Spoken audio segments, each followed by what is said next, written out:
I had my daughter, I was 30, so you would think I know what I'm doing, and I figured we have our lives together, we have our careers, our home, this would just be a fun addition to our household. And I was wrong. It was just one of the hardest things I've ever experienced was actually becoming a mom.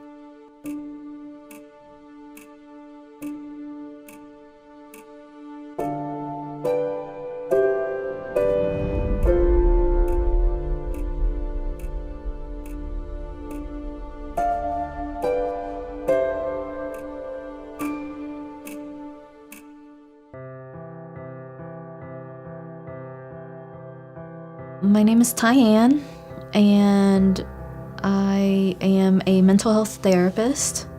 I'm super passionate about helping moms overcome postpartum depression and anxiety.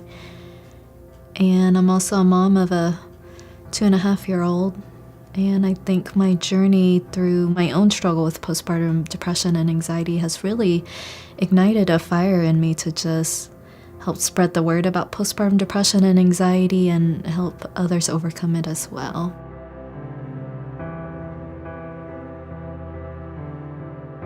Being told by society, like it's the best time, it's going to bring so much joy to your life, and I think we've really romanticized motherhood, and we give the message that you'll just automatically fall in love and it's the best experience. And so when I didn't feel those things immediately because I was just really exhausted and I had a lot of blood loss, I was just feeling really dizzy and was just feeling more anxious than immediately connected.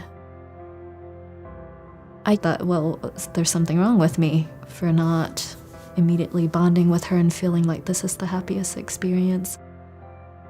Not only did my doctor not prepare me for it or even mention anything about mental health or mental health struggles after having a baby, but it just felt like I was hit by a train, like nothing could have prepared me for that.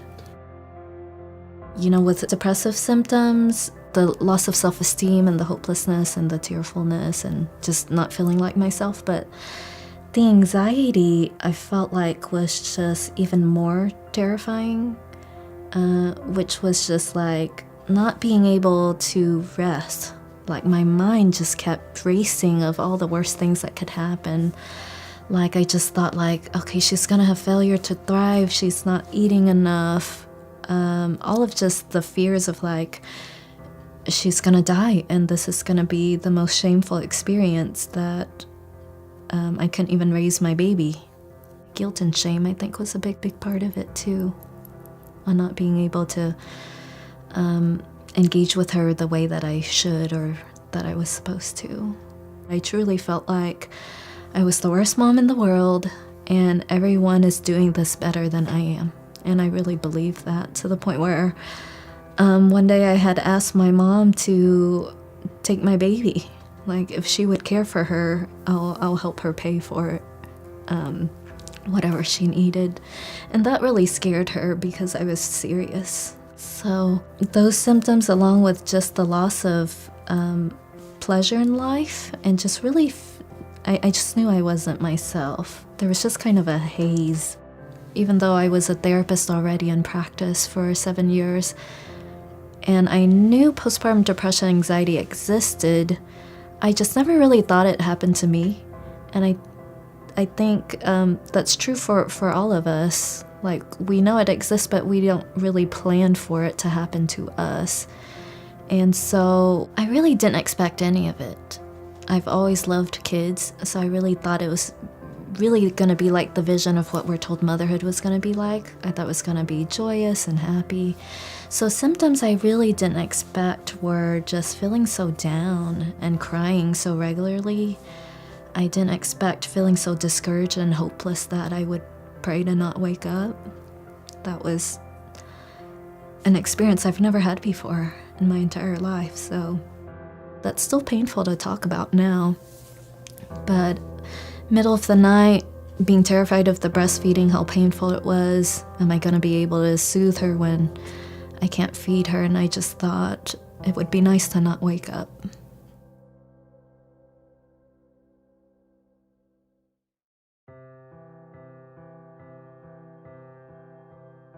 While at the moment, I wish I could erase all of it and just go back to my old life, I'm so grateful for this experience and to have just a much deeper understanding of depression and anxiety and suicidal thoughts. And I really feel like I've healed by pulling just a lot of gifts from my suffering. And the gifts that I've pulled are that to normalize these experiences, to connect with the women that I care for now, that the women that I treat, and to really be a voice to shed the stigma around these struggles of motherhood.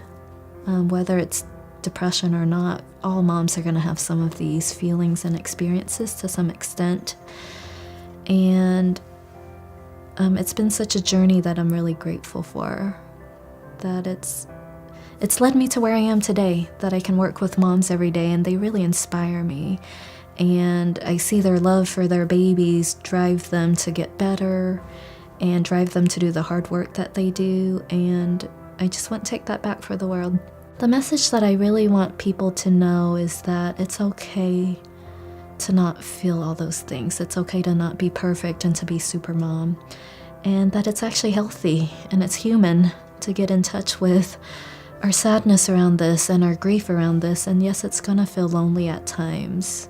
And sometimes we're gonna feel angry at our baby and our spouses. And all of that is normal and okay as we learn to adjust to this completely life-changing new role that's gonna shake up our whole world. It's okay to feel some of those things.